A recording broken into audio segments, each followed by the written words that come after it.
Begin. Thank you, ma'am. माननीय सदस्य श्री अरुण गोविल जी। जय श्री राम। धन्यवाद अध्यक्ष महोदय। कोस्टल शिपिंग बिल 2024 लोकसभा में 2 दिसंबर 24 को पेश किया गया था। इस बिल का मकसद भारत के कोस्टल ट्रेड को बढ़ाना तथा भारतीय ध्वजवाहक समुद्री जहाजों को बिना किसी बड़ी फॉर्मेलिटी या लाइसेंस के कोस्टल ट्रेड की परमिशन देना है। अभी कोस्टल शिपिंग में विदेशियों का वर्चस्व है। 2005 में यूपीए सरकार ने जब देश के पूर्वी तट और पश्चिमी तट के बीच व्यापार के लिए रास्ता छोटा करना चाहा, राम सेतु को तोड़ने की साजिश की, तब पूरे देश का ध्यान कोस्टल शिपिंग और यूपीए सरकार द्वारा भगवान श्री राम को काल्पनिक बताने की ओर गया था। तत्कालीन संस्कृति मंत्री श्रीमती अंबिका सोनी द्वारा भगवान राम को काल्पनिक बताने का एफिडेविट देने पर पूरे देश में यूपीए सरकार की घोर निंदा हुई और उन्हें वो एफिडेविट वापस लेना पड़ा। भारी जनविरोध के कारण तत्काल यूपीए सरकार राम सेतु को तोड़ नहीं पाई। आदरणीय प्रधानमंत्री श्री नरेंद्र मोदी जी के नेतृत्व में भारत सरकार ने 2014 में राम सेतु तोड़ने की परियोजना को पूरी तरह खारिज कर दिया। प्रधानमंत्री जी के इस आश्वासन पर पूरे देश की धर्मपरायण जनता ने चैन की सांस ली। वास्तव में केंद्र सरकार की तेज निगाह से तटीय व्यापार भी छूटा नहीं है।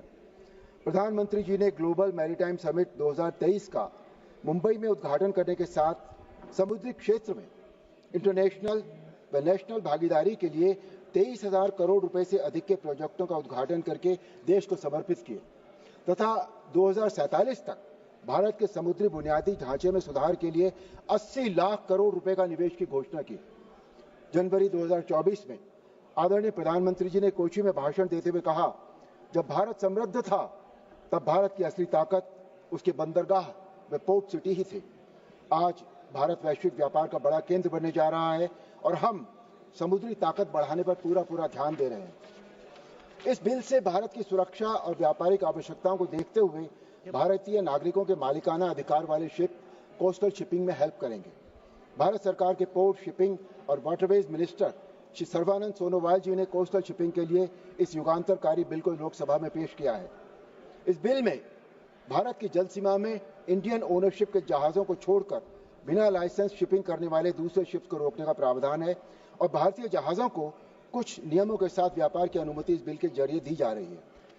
शिपिंग के डायरेक्टर जनरल किसी भी शिप को भारतीय समुद्री सीमा में काम करने की अनुमति तभी देंगे जब वो उस शिप पर काम करने वाले लोगों की नागरिकता सुनिश्चित कर लेंगे या फिर यह कि वो जहाज भारत में बना हुआ होना चाहिए। इस प्रकार क्षेत्र में भारतीय लोगों के लिए नौकरी की बड़ी संभावनाएं पैदा होंगी और भारत में शिप बिल्डिंग को भी प्रोत्साहन मिलेगा। इस बिल के जरिए कोस्टल शिपिंग के विकास एवं वृद्धि के लिए national coastal and inland shipping strategic plan तैयार करने की भी योजना है। इस बिल को इसलिए भी न्याय संगत कहा जा सकता है कि बिल के अनुसार किसी भी लाइसेंस को सस्पेंड, कैंसिल अथवा संशोधित नहीं किया जाएगा जब तक दूसरी पार्टी को अपना पक्ष रखने का पूरा अवसर न दिया जाए। भारत में कोस्टल शिपिंग की अपार संभावनाएं हैं क्योंकि भारत की जो कोस्टल लाइन है वो लगभग 7,500 किलोमीटर की है और ये कोस्ट लाइन दुनिया के प्रमुख अंतर्राष्ट्रीय समुद्री जलमार्गों के नजदीक है। हमारी कोस्ट लाइन से जहां एक और मॉरिशस, अरब, अफ्रीका, यूरोप इत्यादि देशों को और क्षेत्रों को व्यापार किया जा सकता है, वहीं अगर हम ईस्ट की तरफ देखें तो सिंगापुर, मलेशिया, इंडोनेशिया, ऑस्ट्रेलिया और पूरे दक्षिण पूर्व एशिया के देशों के साथ व्यापार किया जा सकता है। भारत को अपनी लंबी कोस्ट लाइन का एक बड़ा लाभ यह भी है कि कोस्टल शिपिंग के जरिए व्यापार करना व्यापार के दूसरे साधनों के मुकाबले बहुत सस्ता पड़ता है। इतनी बड़ी कोस्ट लाइन के कारण अगर बंगाल से केरल तक माल ले जाना है तो कोस्टल शिपिंग उसमें बहुत अधिक सहायक है। इसी तरह यदि केरल से गुजरात तक माल पहुंचना है तो उसके लिए शिपिंग सबसे सस्ता जरिया है। वास्तव में कोस्टल शिपिंग भारी कार्गो को एक समुद्री तट से दूसरे समुद्री तट तक ले जाने में बेहद सहायक है और एक कोस्ट लाइन से 20 नॉटिकल मील तक कोस्टल शिपिंग मानी जाती है। कोस्टल शिपिंग देश के प्रमुख बंदरगाहों के बीच जहां व्यापार में सहायक है, वहीं कोस्टल शिपिंग के जरिए कंटेनर, बड़े साइज का cargo, truck, semi trailer, car, अनाज, फर्टिलाइजर, स्टील, कोयला, नमक, पत्थर, स्क्रैप, मिनरल्स सभी को कम दाम में परिवहन करता है।